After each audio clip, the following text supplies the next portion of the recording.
नमस्कार, news are के खास कार्यक्रम 4 बड़ी खबरों में आपका स्वागत है। मैं हूं अभिनय सिंह चौहान। आज की पहली बड़ी खबर असम से है, जहां लोकसभा चुनाव जीतने वाले खालिस्तान समर्थक अमृतपाल सिंह ने सांसद पद की शपथ ले ली है। वहीं दूसरी बड़ी खबर उत्तर प्रदेश से है, जहां हाथरस कांड में बाबा पर सस्पेंस अब भी बरकरार है। तीसरी बड़ी खबर में हम बात करेंगे छत्तीसगढ़ में प्रवेश उत्सव को लेकर, जहां सरकार के कई प्रयासों के बावजूद भी उनके बच्चों की मिड डे मील में डाका डाला जा रहा है। और चौथी बड़ी खबर सिंगरौली से है, जहां फर्जी लेटर के माध्यम से स्वास्थ्य महिला कर्मी को कार्य मुक्त कर दिया गया। तो चलिए शुरू करते हैं 4 बड़ी खबरें।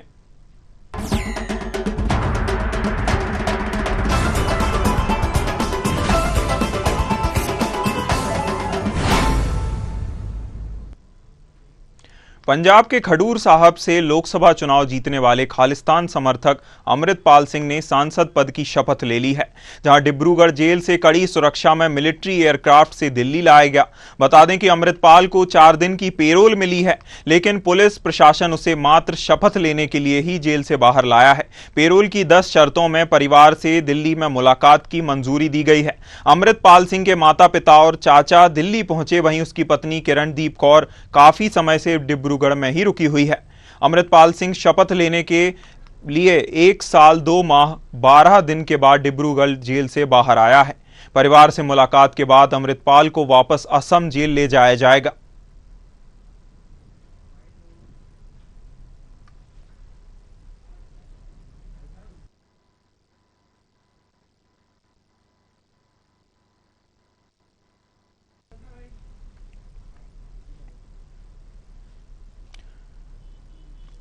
खबर असम से है, जहां पंजाब के खडूर साहब से लोकसभा चुनाव जीतने वाले खालिस्तान समर्थक अमृतपाल सिंह ने सांसद पद की शपथ ले ली है, जहां डिब्रूगढ़ जेल से कड़ी सुरक्षा में मिलिट्री एयरक्राफ्ट से दिल्ली लाया गया। बता दें कि अमृतपाल को 4 दिन की पेरोल मिली है, लेकिन पुलिस प्रशासन उसे मात्र शपथ लेने के लिए ही जेल से बाहर लाया है। पेरोल की 10 शर्तों में परिवार से दिल्ली में मुलाकात की मंजूरी दी गई है। अमृतपाल सिंह के माता पिता और चाचा दिल्ली पहुंचे हैं और वही उसकी पत्नी किरणदीप और काफी समय से डिब्रूगढ़ में रुकी हुई है। अमृतपाल सिंह शपथ लेने के लिए 1 साल 2 माह 12 दिन के बाद डिब्रूगढ़ जेल से बाहर आया है। खबर पर ज्यादा जानकारी के लिए हमारे साथ राजू कलवार सहयोगी असम से जुड़े हुए हैं।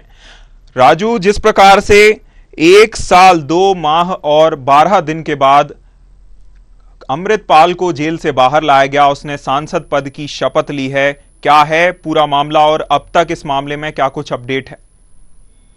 जी, निश्चित तौर पर जिस तरह से अमृतपाल को एक बड़ी कठिनाई के तौर पर जो पंजाब पुलिस ने उनको गिरफ्तार करने में सक्षम हुई थी, जो तालिबानी समर्थक के तौर पर उनके ऊपर एक आरोप था, खालिस्तानी समर्थक के ऊपर उनके ऊपर एक आरोप था, और पंजाब पुलिस ने जिस तरह से उनको अपने गिरफ्त में लेने में कामयाबी हुई थी, काफी असुविधा के समक्ष उन्होंने उनको गिरफ्तार करने में सक्षम हुआ था।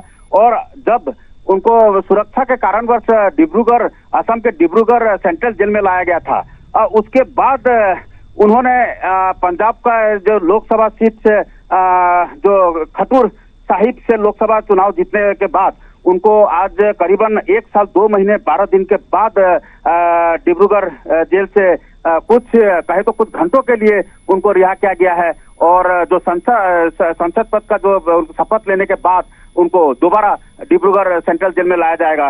मगर एक बात कहनी होगी कि जिस तरह से उन्होंने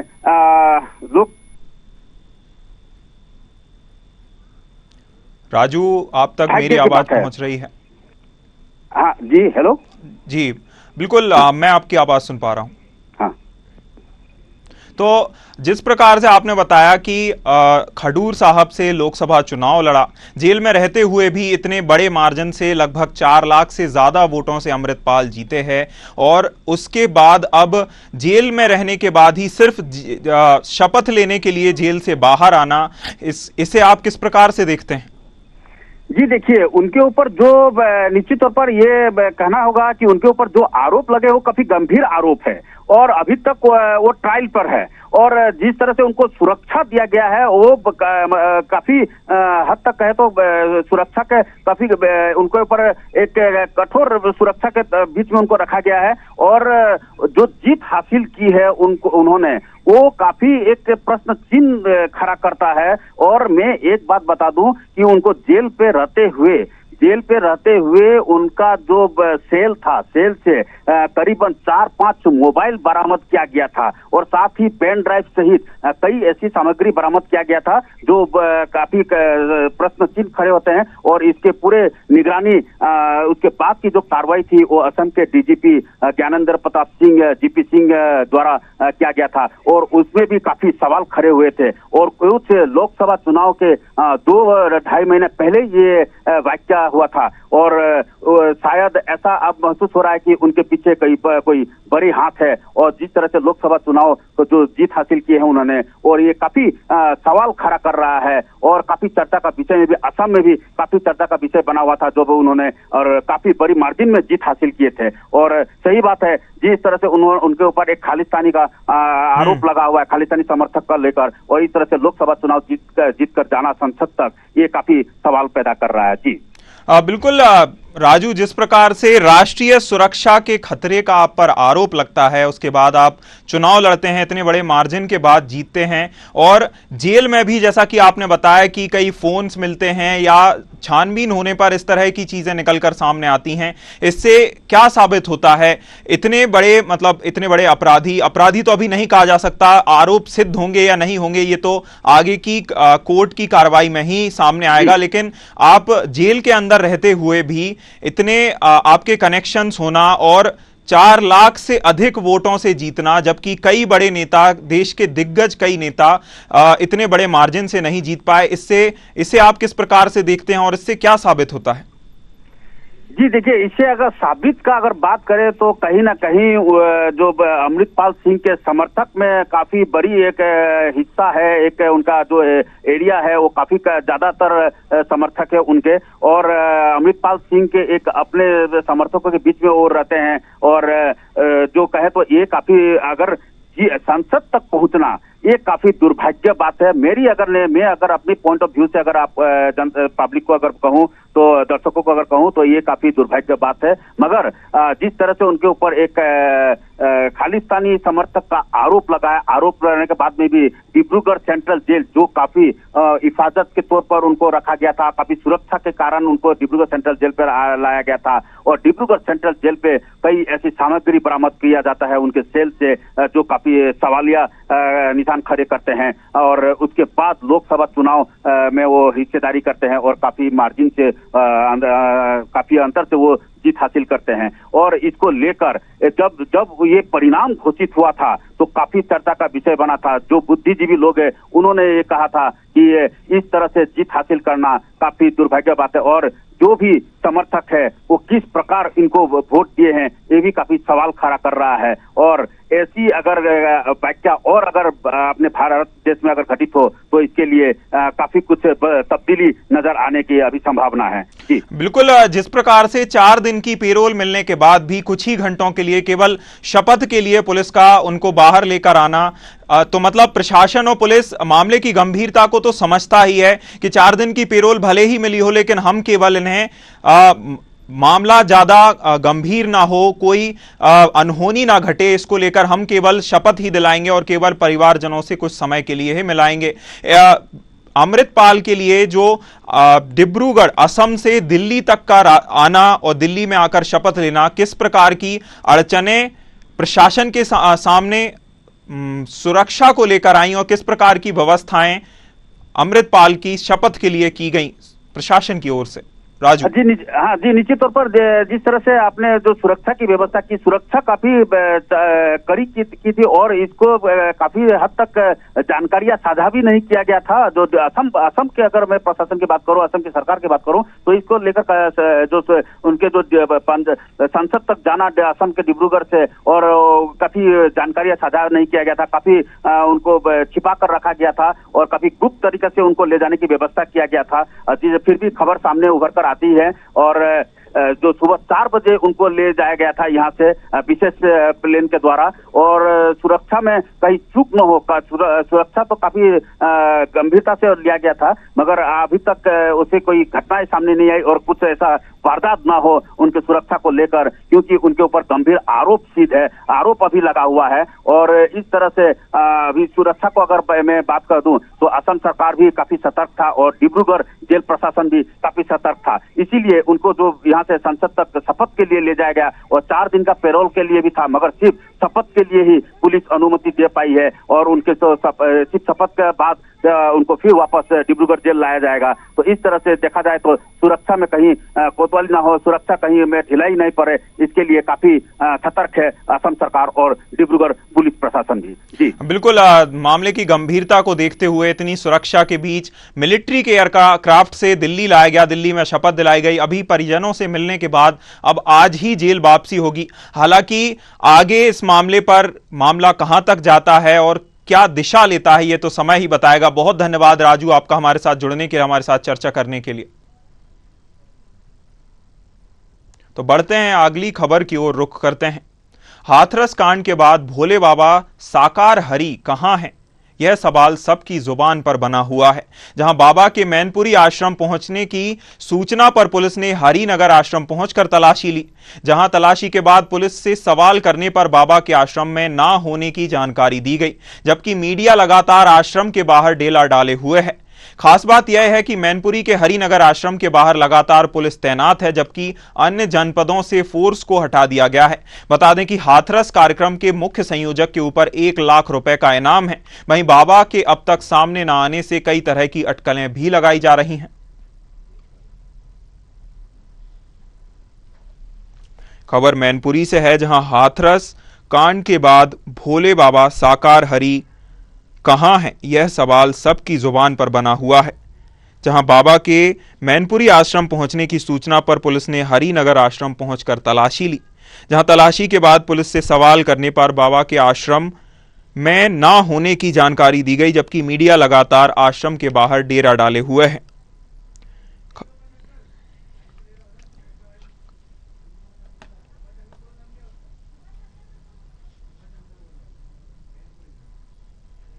खबर पर ज्यादा जानकारी के लिए उमा शंकर सहयोगी हमारे साथ मैनपुरी से जुड़े हुए हैं। उमा शंकर, जिस प्रकार से हाथरस कांड सामने आया, 122-123 लोगों ने अपनी जान गंवाई, उसके बाद से ही यह सवाल बना हुआ है कि भोले बाबा साकार हरि कहां हैं और अब तक क्यों सामने नहीं आए हैं। साकार हरि बाबा इस समय मैं थाना बिछमा क्षेत्र में यहाँ आश्रम है, इसके अंदर हैं और प्रशासन भी जा रहा और उनसे मुलाकात करके आ रहा है, लेकिन पलीता फेरा जा रहा है और कहीं ना कहीं देखा जाए प्रशासन उन्हें बचाने में लगा हुआ है। और जब उनके शाम को लगभग 8 बजे अधिवक्ता नोएडा से आए थे हाई सुप्रीम कोर्ट के, उन्होंने भी ये कहा मुझे नहीं पता है बाबा इस समय कहाँ हैं और कहाँ पर रह रहे हैं। बाबा जहाँ भी रहेंगे वो अपने आश्रम पर रहेंगे, लेकिन पुलिस की और प्रशासन की मात्रा लगभग बढ़ती चली जा रही है। पुलिस इस समय लगभग 100 की संख्या में आश्रम को घेरे हुए है और कल शाम को अधिवक्ता के जाने के बाद पुलिस की संख्या कम कर दी गई और मीडिया के जाने के बाद रात्रि लगभग 1 बजे गोपनीय सूत्रों से जानकारी मिली कि 1 बजे रात में लगभग 2 गाड़ियां आश्रम के अंदर से वीआईपी गाड़ियां निकल कर गई थी। उसके 1 दिन पहले भाजपा की झंडी लगी हुई थी, वो गाड़ी अंदर से निकल गई, वो भी वीआईपी गाड़ी और दिल्ली के नंबर की गाड़ी थी। और इसे अनुमान लगाया जा रहा है और कुछ पुलिस के प्रशासन के अधिकारियों के गले से आवाज निकली है कि बाबा तो गाड़ी में बैठ के निकल गए, अब यहाँ पर कुछ नहीं रह गया है। वो गोपनीय तरीके से एक अधिकारी से जानकारी प्राप्त हुई थी, लेकिन अब यहाँ पर प्रशासन मौजूद है, लेकिन अंदर आने जाने का जो लोग थे आश्रम के अंदर बाबा के भक्त, उनका आना जाना अब बंद हो गया है और प्रशासन जो है वो अपनी पैनी निगाहें टिकाई हुई और जो ड्रोन कैमरा भी हैं उनका भी बैन लगा दिया है, वो भी ड्रोन कैमरा भी नहीं चला सकते हैं। अब जिस प्रकार उमाशंकर घटनाक्रम सामने आया, भगदड़ मचती है, इतने लोगों की जान चली जाती है इस घटना में। पहले बाबा का एफआईआर में नाम नहीं लिखा जाता, फिर कहीं एक छोटी मोटी सी जगह पर उनका जिक्र किया जाता है, और अब जिस प्रकार से घटना के 2 से 3 दिन बाद इस तरह सामने आता है कि बाबा का कहीं जानकारी होने की मिलती है, वहां पुलिस पहुंचती है, तलाशी लेती है, लेकिन फिर भी उनके होने या ना होने की पुष्टि नहीं करती। इसे आप किस प्रकार से देखते हैं? और पुलिस पर सवाल तो खड़े लगातार हो ही रहे हैं। उमाशंकर जी सर, कल उनके अधिवक्ता के मैं जो बात मीडिया को बता रहे थे उनमें एक सवाल से छुपा हुआ बैठा था। अधिवक्ता ने ये कहा था मुझे डॉक्यूमेंट्स प्राप्त हुए हैं, उसी के द्वारा मैं बाबा का जो भी केस अगर कोर्ट में आएगा मैं उसे लड़ूंगा। तो सर ये सवाल निकल के आया है अधिवक्ता के पास उनके बाबा के पर्सनल डॉक्यूमेंट्स कैसे और कहां से पहुंच रहे हैं, वो कौन व्यक्ति है जो बाबा के डॉक्यूमेंट्स उन तक पहुंचा रहा है। और सर भगदड़ की बात रही, भगदड़ सर इस कदर से भीड़ दौड़ी है और जैसे ये लग रहा था कोई तलवार लिए इन लोगों को काटने के लिए आ रहा है। इस तरीके से सर पब्लिक वहां गिर रही थी, एक दूसरे के ऊपर पैर रखकर भाग रहे थे और गाड़ियों का काफिला निकल रहा था और भगदड़ वहां पर मची हुई थी। बिल्कुल उमाशंकर, जिस प्रकार से बाबा की सिक्योरिटी एक तो शासन को नहीं दी गई, खुद के प्राइवेट सिक्योरिटी से वह कराई गई, और उसके बाद फिर पहले बाबा का निकलना हुआ, उसके बाद इस तरह भगदड़ हुई और इतना बड़ा हादसा सामने आया। हालांकि मामला कहां तक जाता है, बाबा की क्या संलिप्तता सामने आती है, यह तो आगे जांच में ही पता चलेगा, आने वाले समय में ही पता चलेगा। बहुत धन्यवाद उमाशंकर आपका हमारे साथ जुड़ने के लिए, हमारे साथ चर्चा करने के लिए। तो बढ़ते हैं अगली खबर की ओर, रुख करते हैं। छत्तीसगढ़ में विष्णुदेव सरकार प्रवेश उत्सव जैसे विभिन्न कार्यक्रम आयोजित कर बच्चों को स्कूल आने के लिए प्रोत्साहित करने में जुटी है। दूसरी ओर बच्चों के पोषण के लिए दिया जाने वाला मिड डे मील में डाका डाला जा रहा है।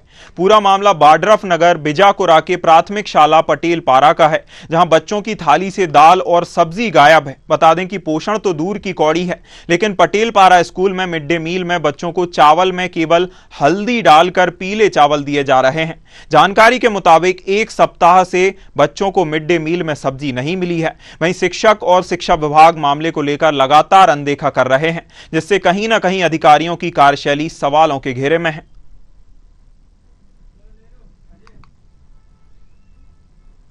खबर पर ज्यादा जानकारी के लिए हमारे साथ अजय सहयोगी जुड़े हुए हैं। अजय, जिस प्रकार से मामला सामने आया है कि मिड डे मील से एकदम सब्जी गायब हो गई है, बच्चों को पीले चावल दिए जा रहे हैं। हालांकि विरोधाभास वाली बात यह है कि पीले चावल उन्हें स्कूल आने के लिए नहीं, उन्हें स्कूल में आकर खाने के लिए दिए जा रहे हैं, जिनमें पोषण का एक छोटा सा टुकड़ा भी नहीं है।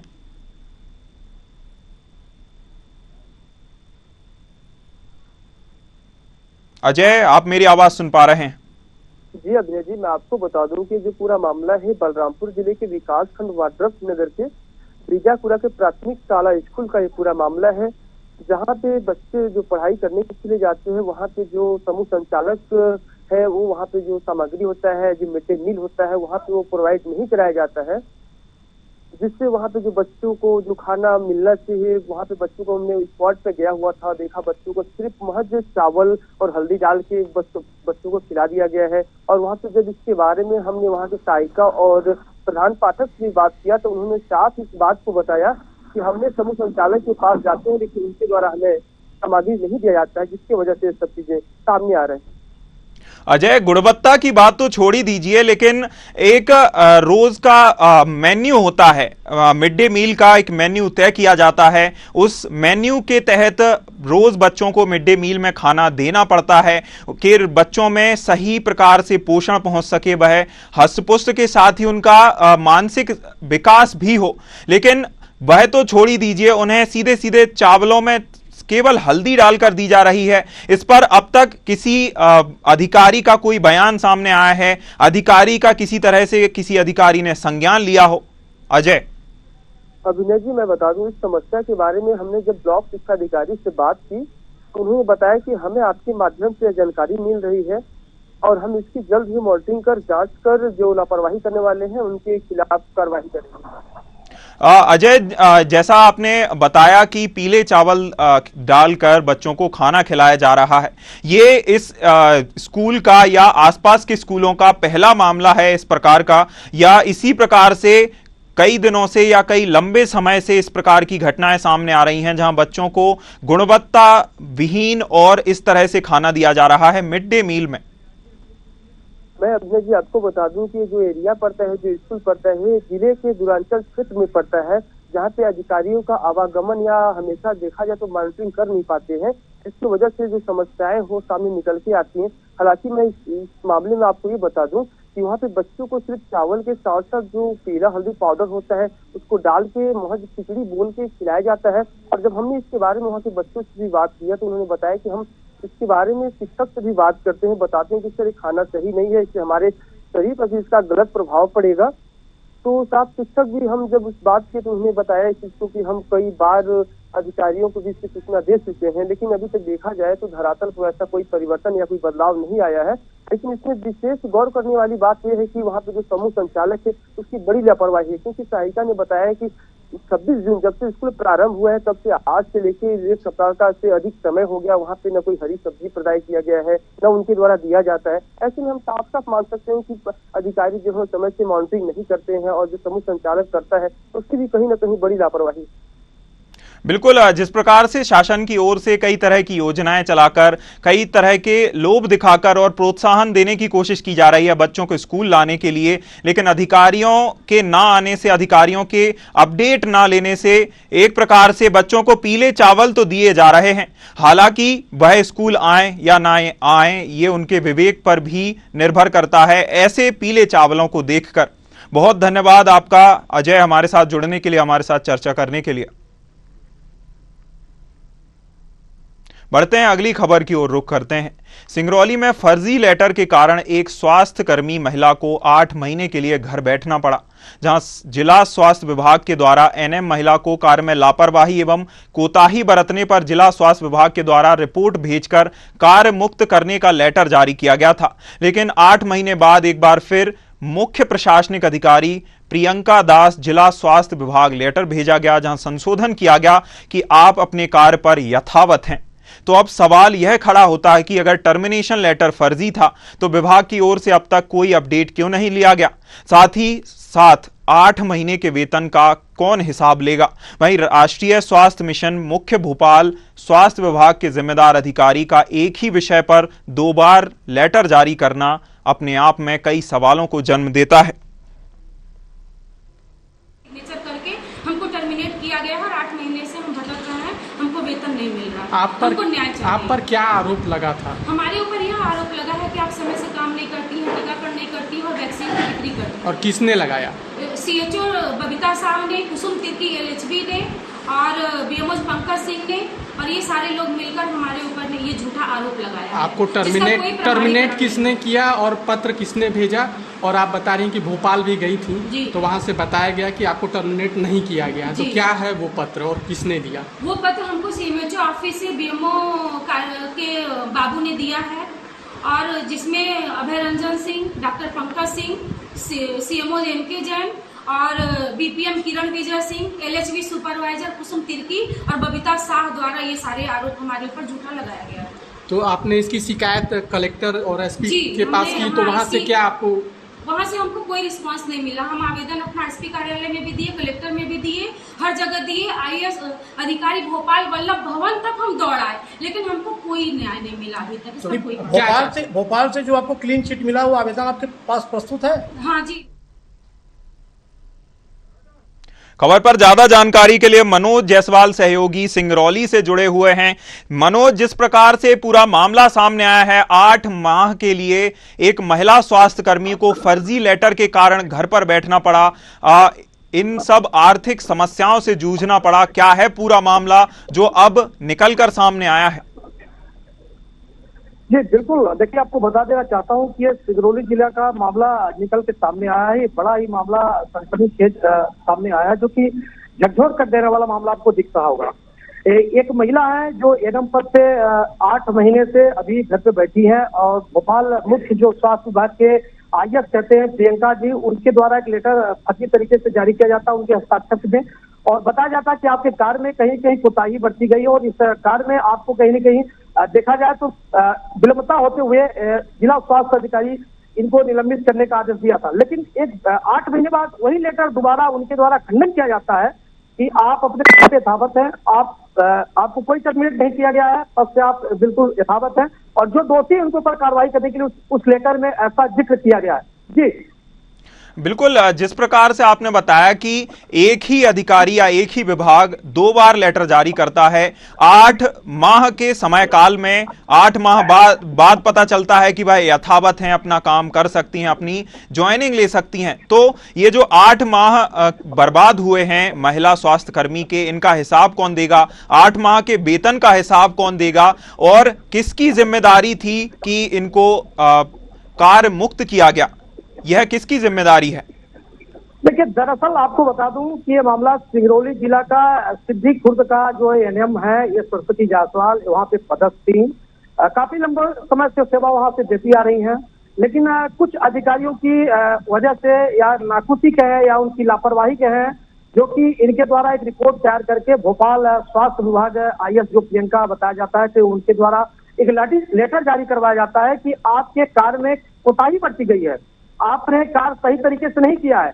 यहाँ तक कि इनके ऊपर आरोप लगाया गया था कि आपने टीकाकरण में भी बच्चों को टीका नहीं लगाया है, जिस वजह से मुख्य सचिव जो भोपाल के, उनके द्वारा एक लेटर जारी करके इन्हें आदेशित किया गया कि आपको कार्य मुक्त किया जाता है।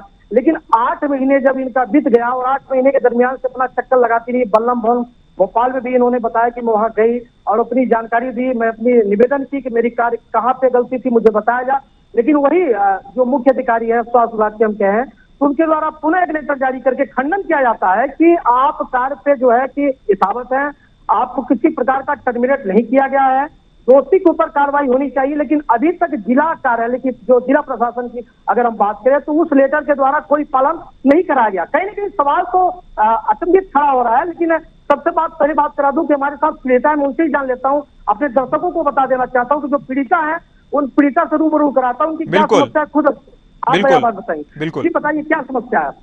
मैं सरस्वती जायसवाल सिद्धि कला एनएम पद पर पदस्थ हूँ 2013 से, और दिसंबर महीने में हमको एक नोटिस जारी किया गया डॉक्टर पंकज सर DMO द्वारा जी, और नोटिस का हमने जवाब दिया और 1 हफ्ते बाद हमको टर्मिनेट लेटर वहां से उसी CMHO कार्यालय से DMO के बाबू द्वारा हमको टर्मिनेट लेटर पकड़ाया गया। जी, आपको जब टर्मिनेट किया गया था, आपको क्या कारण बता के टर्मिनेट किया गया था और किसके माध्यम से आप तक वह लेटर पहुंचा था? जी सर, हमारे ऊपर ही बहुत सारे आरोप लगाए गए थे कि आपने वैक्सीन की बिक्री की है। जी। दूसरा आरोप है कि आप गांव में टीकाकरण नहीं करती हैं। जी। अब समय से समय से आप ड्यूटी नहीं जाती हैं। जी। जिसमें यह जो टर्मिनेट लेटर है वो CMO और DPM ने फॉरवर्ड किया है और यह लेटर हमको BMO कार्यालय से उनके बाबू ने दिया है। जी। आपको 8 माह के लिए आपको घर में बैठना पड़ा, इस तरह से कार्य विहीन होके आपको किन परेशानियों का सामना करना पड़ा, किन कठिनाइयों से आपको 2-4 होना पड़ा इस 8 माह के कार्यकाल में? जी सर, हम जब से दिसंबर माह में हमको टर्मिनेट लेटर पकड़ाया गया, उसके तत्काल बाद ही हम अपने वरिष्ठ कार्यालय जो CMHO सर NK जैन है जी, वहाँ पर पहुंचकर हमने अपना व्यथा सुनाई और हमने पूछा कि सर किस कारण से आपने हमको टर्मिनेट किया है। बिना कारण बताओ नोटिस के, बिना किसी आरोप प्रत्यारोपण के और बिना मेरे जानकारी के इस तरह से आपने डायरेक्ट मुझे टर्मिनेट लेटर कैसे दे दिया। जी। तो CMHO NK जैन द्वारा हमको यह कहा गया कि मैं कुछ भी नहीं कर सकता हूँ, तुम भोपाल जाओ, जो भी की है प्रियंका दास MD मैडम ने किया है जो आपकी मिशन संचालक हैं। जी। उसके बाद हम यह लेटर लेके भोपाल पहुंचे। जी। भोपाल में NSM कार्यालय में हमने 3 दिन तक वहां पे मैडम से मिलने के लिए प्रार्थना करते रहे, लेकिन उनके बाबुओं ने हमको मैडम से मिलने की अनुमति नहीं दी। इस मामले में आपने अभी बताया कि आपने अधिकारियों के पास जाके गुहार लगाई, अधिकारियों को अपनी व्यथा सुनाई। इस मामले में किसी प्रकार की कोई जांच की जा रही है किसी अधिकारी की ओर से, या अब तक आपको उस जांच का कोई अपडेट मिला है कि किसी अधिकारी के खिलाफ कोई कार्रवाई की गई हो? क्योंकि आपको तो कार्यविहीन कर दिया गया था 8 माह के लिए। जी सर, तो सर वहां से अप्रैल में हमारे पास एक NHM से लेटर आया जी, NHM कार्यालय भोपाल से लेटर आया जिसमें यह उल्लेखित था कि आप टर्मिनेट नहीं है, वहां से आपको कूटनीति तरीके से फर्जी लेटर बनाकर तैयार करके आपको टर्मिनेट किया गया है जी। जिसने भी यह कार्य किया है उनके प्रति अनुशासनात्मक कार्रवाई के लिए वो एक लेटर लिखी CMHO सर को, लेकिन आज तक CMHO सर, BMO, हमारे स्वास्थ्य विभाग के किसी अधिकारियों द्वारा इस पर कोई भी कार्य नहीं किया गया है, कोई निर्णय नहीं लिया गया है। और हमने अपना आवेदन पुनः यहाँ के कलेक्टर महोदय जी और SP कार्यालय में मैडम SP को भी अपना आवेदन दिया है। बल्लभ भवन से लेकर और कलेक्टर SP सब जगह हमने अपना आवेदन लगाया है जी। और CMHO कार्यालय में भी बार बार जाकर हमने इस चीज का वो किया है कि क्या आप लोगों ने किस गलती से मुझे निकाला है और अगर फर्जी है तो फिर आपने फर्जी लेटर हमको पकड़ाया क्यों जी। और फिर 8 महीने से हमारा वेतन नहीं दे रहे हैं आप लोग, तो ये इसमें क्या करें, हम कहाँ जाएं? लेकिन अभी तक कोई इसमें ठोस निर्णय नहीं हो पाया है। सारे लोग मिलकर हमको साठ गांठ से इस तरह से फर्जीवाड़ा करके IAS के फर्जी सिग्नेचर से हमको टर्मिनेट करके बैठाए हैं और हमारा कोई सुनवाई नहीं कर रहे हैं, जिससे मैं न्याय चाहती हूं कि मुझे न्याय मिलना चाहिए। और सबसे बड़ी बात यह है सर कि IAS मैडम जो वहाँ प्रियंका दास है उनका फर्जी सिग्नेचर करके इतना बड़ा इन्होंने कांड करके और CMO BMO सब शांत होकर बैठे हैं और वहां से भी कोई प्रतिक्रिया नहीं हो रही है कि इतना बड़ा कांड होने के बाद भी इनका कुछ न्याय किया जाए।